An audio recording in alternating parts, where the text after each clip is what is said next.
नमस्कार। YouTube के अपने चैनल अंतर्दृष्टि में मैं अनिल गुप्ता आपका स्वागत करता हूं। आप आसपास के लोगों को ये देखते होंगे कि खुद तो गलत बोलते हैं लेकिन दूसरे से अच्छा बोलने की उम्मीद रखते हैं। आज उसी पर आधारित ये कहानी है कि यदि हम गलत शब्द का प्रयोग करेंगे, गलत तरीके से शब्दों की व्याख्या करेंगे तो उसका परिणाम क्या होगा।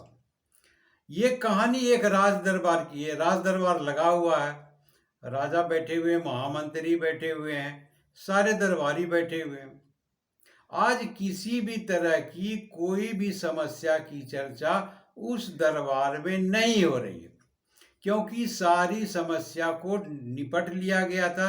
अब किसी भी प्रकार की कोई समस्या उस राज में नहीं थी। बैठे बैठे राजा भी उकता गए थे, तो उसने सोचा कि कुछ ऐसी समस्या को उत्पन्न किया जाए, फिर उसका हल निकालेंगे तो 2-4 दिन यूं ही निकल जाएगा। उसने मन में सोचा कि किस बारे में समस्या उत्पन्न करें, तो उन्हें ये आया ख्याल कि क्यों न हम उम्र के बारे में पूछें अपने, कि मेरा उम्र क्या है, हम कब तक इस राज्य का राजा बने रहेंगे। तो उसने दरबार में बैठे सभी दरबारी मंत्री से ये सवाल किया कि तुम में से जो भी कोई मेरी उम्र बता दोगे, मैं कब तक राज्य करूंगा बता दोगे, तो हम उसे 100 स्वर्ण की मुद्राएं देंगे। राज्य में बैठे सभी दरबारी, किसी ने कहा 25, किसी ने कहा 50 वर्ष, किसी ने कहा कि आप 100 वर्ष तक राज्य करेंगे, आपकी आयु भी लगभग उसी तरह से होगी। राजा को समझ में आया कि ये सारे के सारे चापलूस हैं, इसलिए इनके बात में कोई वजन दिखता नहीं है। उसने कहा कि महामंत्री जी, आप ही बताइए कि मेरी उम्र क्या होगी और मैं कब तक राज करूंगा। महामंत्री जी बोले कि महाराज, मेरा इस बारे में कोई भी अनुभव नहीं है। यदि कोई बता सकता है तो वो ज्योतिष है। राजा ने कहा कि तो आप ज्योतिष को बुलाने की व्यवस्था करें। महामंत्री ने पूरे राज्य में ये सूचना पहुंचा दी कि यदि कोई भी ज्योतिष यदि राजा की उम्र और शासन करने का समय बता देगा, उसे 100 स्वर्ण की मुद्राएं दी जाएगी। दूसरे दिन दरबार में ज्योतिषों की अंबार लग गई। महाराज आए, दरबार में बैठे। महामंत्री से पूछा क्या ज्योतिष आया? बोला बाहर में बहुत सारे भीड़ लगे हुए हैं ज्योतिषों के। बोला एक एक करके सबको बुलाओ। पहला ज्योतिष आया, वो अपना बखान किया कि हम आज तक जो भी भविष्यवाणी किए हैं सही किए हैं, अच्छी किए हैं। बोला आप ये बताइए कि हम कब तक राज करेंगे और मेरी उम्र क्या होगी, मेरी परिवार के लोगों की उम्र क्या होगी। उसने कहा कि महाराज, आपकी उम्र इतनी लंबी है कि आपके पूरे परिवार आपके सामने सब के सब मर जाएंगे। यह सुनकर राजा को बहुत गुस्सा आ गया, क्योंकि उसने जिन शब्दों का उच्चारण किया वो राजा को तनिक भी अच्छा नहीं लगा। उसने कहा कि इस ज्योतिष को 10 कोड़े मारो और भगाओ। महामंत्री ने उस ज्योतिष को बाहर निकाल दिया।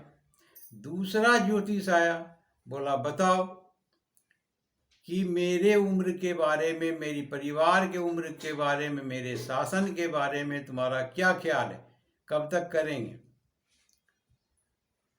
ज्योतिष ने कहा कि हुजूर, आपकी उम्र तो लंबी है और अपने परिवार के सभी सदस्यों का अंतिम संस्कार और क्रिया श्राद्ध करेंगे। राजा को और ज्यादा गुस्सा आ गया, कुछ और ही ज्यादा बोल गए। बोला इसे 20 कोड़े लगा और भगाओ। मंत्री ने उसे भी भगा दिया। यानी कि जितने भी ज्योतिष आए तो कुछ से कुछ बोलने लगे, 10-12 बोले ही थे कि बाकी ज्योतिष को भी समझ में आया कि भविष्यवाणी हमको भी इसी तरह से करने पड़, क्यों मुफ्त में कूड़े खाने जाए, मिलने वाला कुछ है नहीं, सबके सब भाग गए। उस राज्य में एक ज्योतिष छोटा ब्राह्मण झोपड़ी में रहता था, गरीब परिवार था, पति पत्नी 2 बच्चे थे। उसकी पत्नी ने कहा अपने पति से कि आप भी तो भविष्यवाणी ज्योतिष हैं, भविष्यवाणी करते हैं, आप क्यों नहीं चले जाते? बोला देख नहीं रहे हो कि सबका क्या हाल हुआ है, मुफ्त के मार भी खाएं, पैसे तो मिलने दूर की बात। बोला हम कुछ नहीं जानते, यदि गरीबी से छुटकारा पाना चाहते कुछ तो करना पड़ेगा, रिस्क तो लेना पड़ेगा। बोला अच्छा 1-2 दिन हम देखते हैं, अगर इसके बारे में कुछ सोचते हैं, यदि वो ऐसा बन पड़ा तो हम अवश्य जाएंगे। उसने सभी पंडितों की भविष्यवाणी को लिख लिया, किस तरह से बोले और हमको कैसे बोलना चाहिए। व्याकरण का भी उसने अध्ययन कर लिया और अपने शब्द को नाप तौल करके लिखा और उसी प्रकार से बोलने का अभ्यास किया। फिर दरबार में गए, राजा दरबार में आए, महामंत्री ने कहा कि एक ज्योतिष आपसे मिलना चाहता है, क्या आप मिलना पसंद करेंगे? बोला भेज दो। वो ज्योतिष अंदर गया, बोला तुमको सब मालूम है कि हम क्या पूछने वाले हैं? बोला जी हुजूर, आपके परिवार के बारे में बताना है, उम्र आपके बारे में बताना है, उम्र आपके शासन करने का समय बताना है। बोला हाँ ठीक। बोला महाराज आपके पूरे परिवार की उम्र श्रेष्ठ है, आपकी उम्र सर्वश्रेष्ठ है, आप जितना पुण्य का काम करते जाएंगे आपकी शासन करने की उम्र बढ़ती जाएगी। ये था मेरा जवाब। राजा जवाब से खुश हुए, प्रसन्न हो गए, क्योंकि इस तरह का कोई शब्द बोला ही नहीं कि जिससे कि राजा को गुस्सा आए। तो बोला हमको एक बात बताओ, ये श्रेष्ठ और सर्वश्रेष्ठ में क्या भेद है? बोला हुजूर आप जो हैं ये पूरे राज्य के माई बाप हैं, तो बाकी सभी लोग तो सामान्य हुए, तो उनकी उम्र सामान्य है, आपके परिवार उससे श्रेष्ठ हैं तो आपकी परिवार की उम्र श्रेष्ठ है, आप पूरे राज्य में सर्वश्रेष्ठ हैं इसलिए आपकी उम्र सर्वश्रेष्ठ है। राजा बहुत प्रसन्न हुए और कहा कि इसे 200 सोने की मुहरें दो और इसे सम्मान पूर्वक बाहर छोड़ा। तो आप किस शब्द का चयन करते हैं और उस शब्द को किस तरह से व्याख्या करते हैं, तो सामने वाले के ऊपर उसी का प्रभाव पड़ता है और उसी का जवाब आपको उस प्रकार, आपने सही शब्द का चयन किया, सही व्याख्या किया, परिणाम भी सही मिलेगा।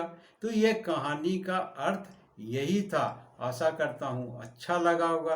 अच्छा लगे तो आप कमेंट्स बॉक्स में लिखिए कि अच्छा लगा, बुरा लगा, कुछ तो लिखिए, और आप किस तरह की कहानी से को पसंद करते हैं, इस कहानी से आपको क्या शिक्षा मिली। मैंने जो समझा बूझा आपको बता दिया। वीडियो देखा इसके लिए शुक्रिया और धन्यवाद।